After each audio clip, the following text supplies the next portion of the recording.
Hey everybody, welcome back. It's another edition of Tales from the Vault.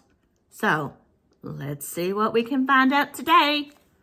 Hello everyone, and welcome into another episode of Tales from the Vault, where we will be doing tales from local history, childhood memories, true crime, paranormal, and legends. So sit back and let's enjoy this episode.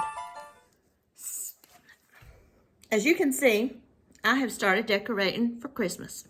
And I haven't been up long, as you can see by my face, but I try to start decorating the first week in November because I decorate every room in my house but two, and I put up multiple trees in every room. So you may see some glitter, you may see some tree flocking on me, but I'll try to share some videos of my decorating in the next couple of weeks. So with that being said, let's delve into today's story. It takes place in Knoxville, Tennessee, on the University of Tennessee Agriculture campus.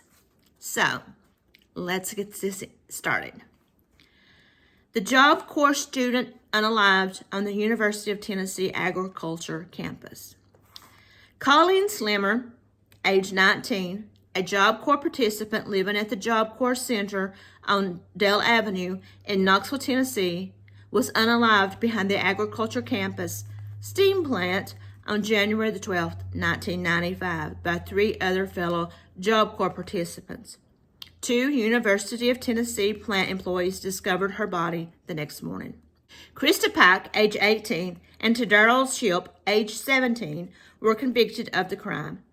Shadola Peterson, age 18, who turned informant, was convicted of being an accessory and received a sentence of parole.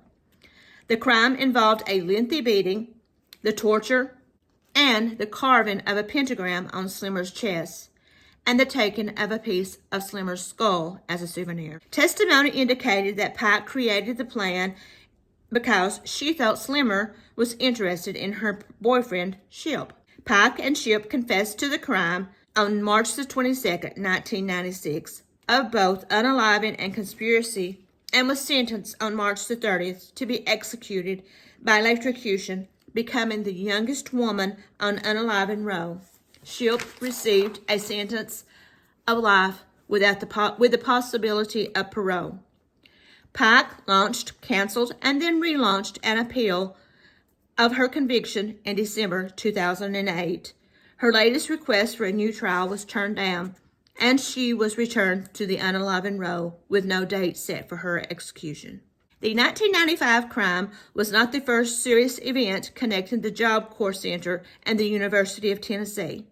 In December 1993, two Job Corps residents were accused of attacking two UT students who were sitting in a car on the fringe of the campus. The male student was badly beaten. The female student was driven elsewhere and essayed.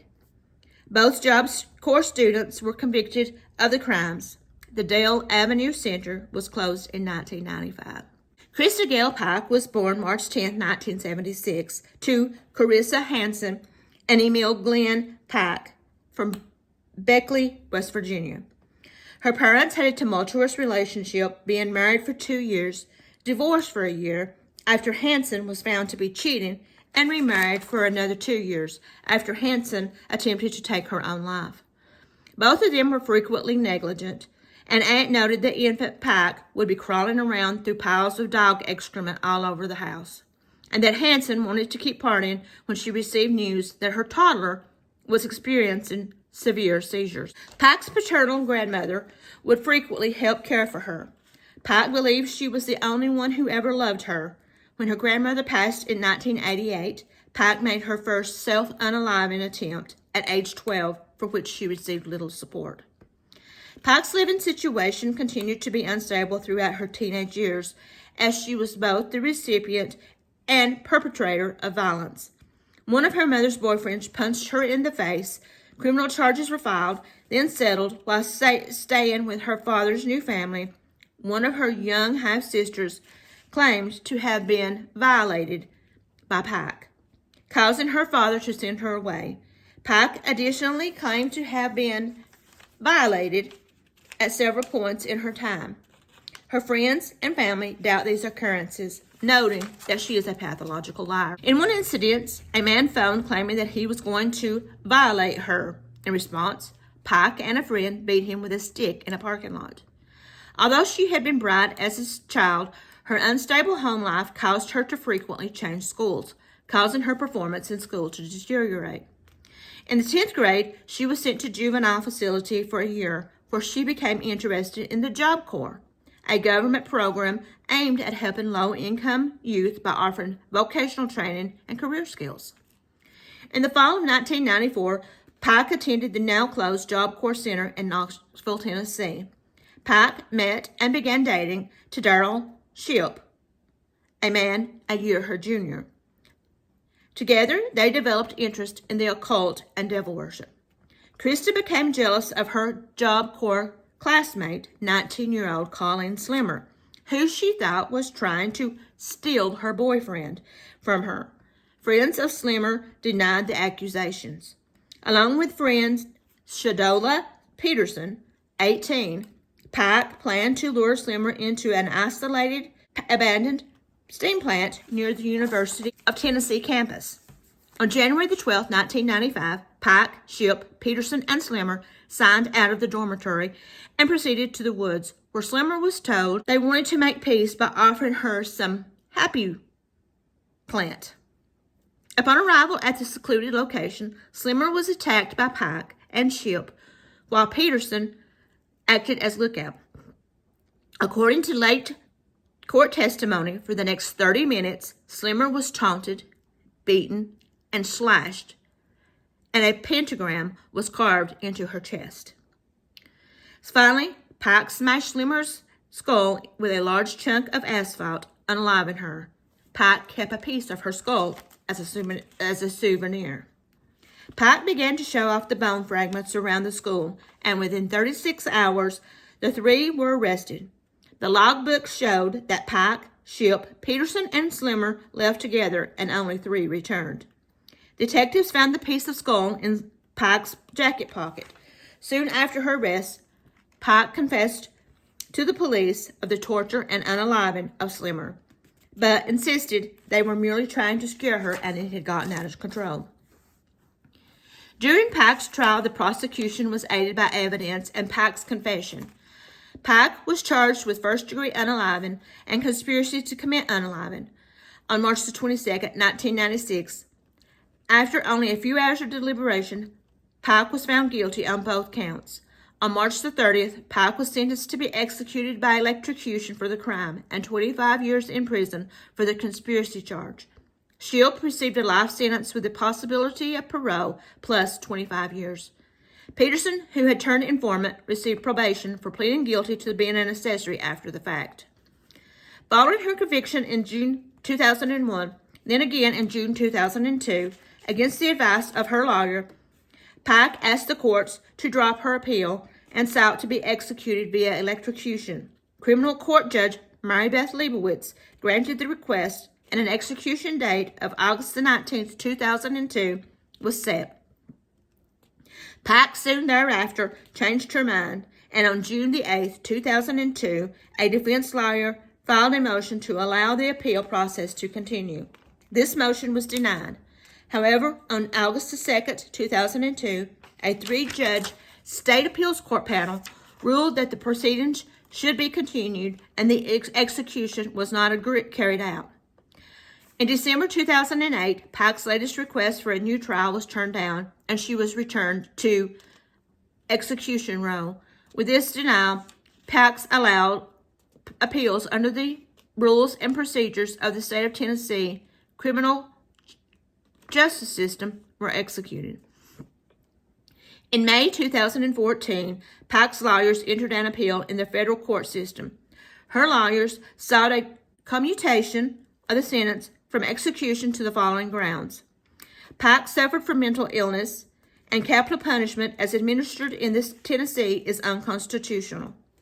In a 61-page ruling by U.S. District Judge Harry Sandlin Matisse Jr., issued on March 11, 2016, all grounds were rejected and the request commutation was denied.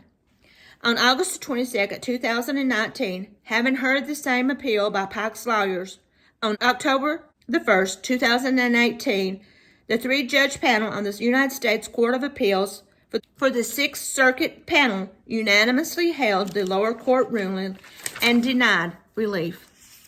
On August the 24th, 2001, Pike, with alleged assistance from inmate Natasha Cornett from the Lily Lid crime, attacked and attempted to strangle fellow inmate Patricia Jones with a shoestring, and nearly succeeded in her demise.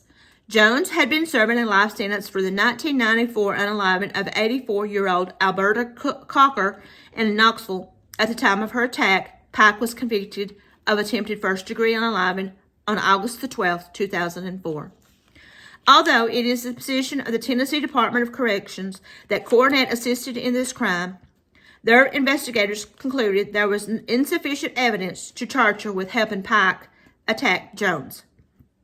In March 2012, it was revealed Pike had made escape plans involving corrections officers Justin Heflin and a New Jersey man named Donald Kohut. Though it has never been determined how it exactly began, Kohut has worked as a personal trainer and was then in his early 30s. Entered into a letter-writing correspondence with Pike around the beginning of 2011.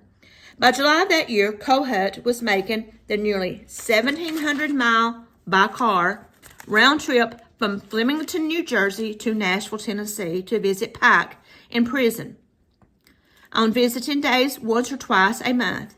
Eventually, Kohut communicated a plan for her escape to Pike and enlisted the help of Corrections Officer Heflin, who agreed to participate in return for cash and gifts.